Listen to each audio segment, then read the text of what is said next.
morning, our Facebook fans. John Moss here from Colton RV. Today we're going to talk about roof maintenance, which is a theme that is underrated, I think. In my opinion, we should be checking our roofs more times than the manufacturers recommend. Water damage is obviously one of the biggest damaging factors that we see in RVs, and the most damaging for trade-in value if you decide to trade it in. So with my helpful tool here, we're going to point out some areas of the roof that you want to inspect, again, at a minimum twice a year. We always tell customers, check it first thing in the spring when you're getting it out, which is right around this time now, and check it in the fall before you put it away. It's not a bad idea to hop up there a couple times throughout the summer as well to check it out. So with Bob's assistance, we're going to point the camera down to our Grand Design Imagine here that's in our showroom. This is roof sealant here, where my pointer stick's showing, right around the top of, this is a skylight for your bathroom. You'll see it around your vents for your kitchen, your vents in your bathroom, around your TV antenna, your sewer vents, pre-prep ports for add-ons for solar panels or satellites as well.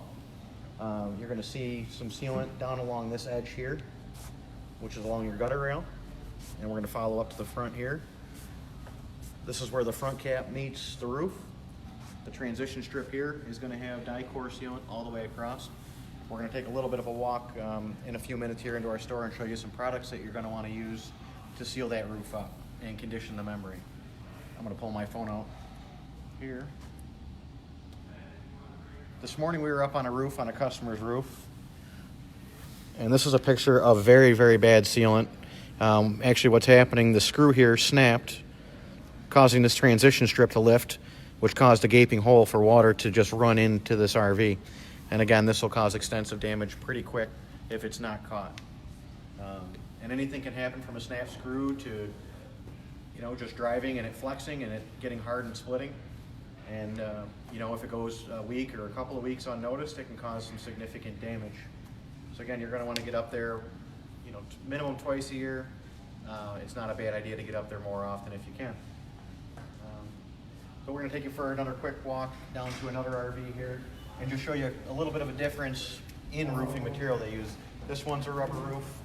This one here is fiberglass. So again, you notice it's a hard painted surface or gel coat, whatever the manufacturer is choosing to use for that finish coat. But it does share similarities with, it still uses sealants along the transition strip. Again, down here around the TV antenna, the sewer vent, and then again your vents for the bathroom or kitchen or whatever, wherever they may be. And you're going to have it again along this transition strip here, or the edge molding. So they're going to use similar products. We'll show you the difference in the store, what you want to use. And if you look across our showroom here, we've got another one with a metal roof. So that one's actually an aluminum roof. Over on the KZ, most of the KZs are coming with aluminum roofs. So that's just a visual of the different roofing materials you'll see. Bob, let's take a walk down to the store and we'll show some materials to use. Sounds great. Do we have any questions from our followers yet? We got a few watchers, but no questions yet. Okay. Feel free to ask the questions if you have them.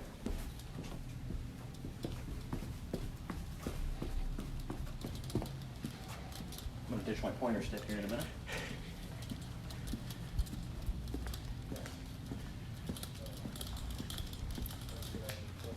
Good morning to our followers, Matt. Morning, Matt. Taking a walk into our store here. We have all the products you need to condition your roof or seal it up. All the preventative maintenance stuff. I'm going to ditch this in here real quick.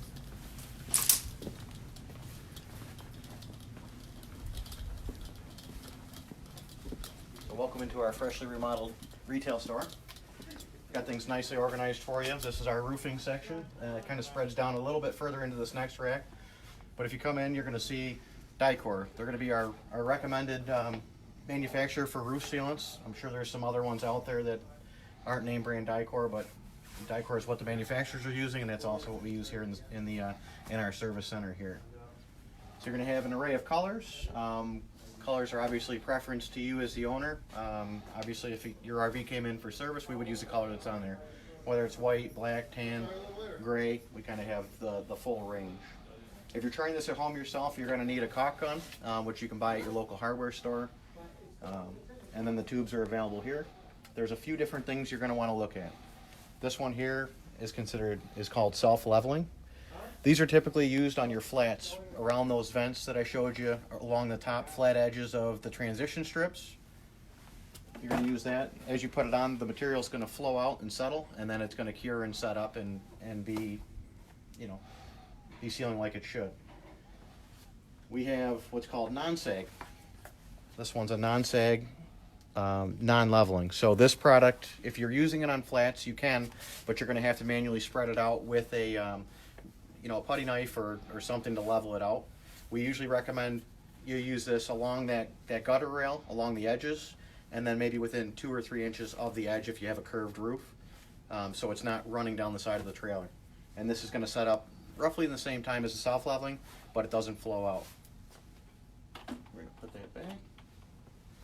So self-leveling, the die-core you can use on a few different roofing materials. You can use it on TPO, EPDM, and aluminum as well. We do have some roof coatings specified for metal roofs there. You're welcome to use that one. There's also an easier application here, liquid roof. This is usually applied with a paintbrush. It's a little bit more user-friendly than the caulk tubes if you're not good with a caulk gun. A couple other products we have here. We have some emergency patches. Everybody's got that rainy day where they accidentally nick a tree, get a little too close to a tree in a campground, or take a corner a little too tight, and they puncture that rip. It may be a couple days to a few weeks before you can get it in for service to get the roof actually repaired, or there could be an insurance holdup or something like that, but you want to do your part to protect your RV, get that hole sealed up as quick as possible. So there's a few patch items we have here. This is my favorite. Again, this is opinion, but this stuff really sticks well. The patches work very well too, so got that. With the rubber style roofs, there's a conditioning process the manufacturers recommend to keep that rubber material soft, pliable, stretchy. You'll see on older RVs, if you climb up on the roof, they'll start to get chalky. You'll start seeing chalkiness running down the sides of the trailers, things like that. The manufacturers recommend a couple times a year to actually get up there and clean the roof with a mild detergent, or if you come down here, there's actual rubber roof cleaner, and that's going to be this here. There's a few different brands. I'm not particular to one or the other, but all of these rubber roof cleaners are recommended for cleaning those rubber style roofs. And then there's also conditioners. This particular product by Thetford combines the two, so it's a little less labor intensive with applying that product. Some of the manufacturers, die-core I know, makes a two-step product where you're going to do a cleaner and then a conditioner to follow that up with. These conditioners are what makes that rubber stay soft and pliable and not see that chalkiness running down the side of your roof, or running down the side of your RV. So, any questions from our fans with roof maintenance? No questions. All right.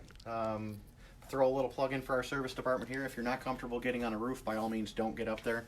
If you are going on a roof, make sure you have some sort of fall protection, harness, what have you, to keep you safe while you're up on that roof in case you fall over.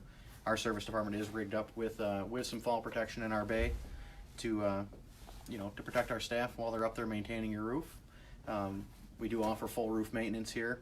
Give us a shout here at the store if you are in need of it. We are offering free roof inspections with any other service you're bringing it in for. So give us a shout here at the store if you want to come on in. Thank you. Any questions? All right. That's it for today, guys. Thank you for joining us, and we'll see you next week.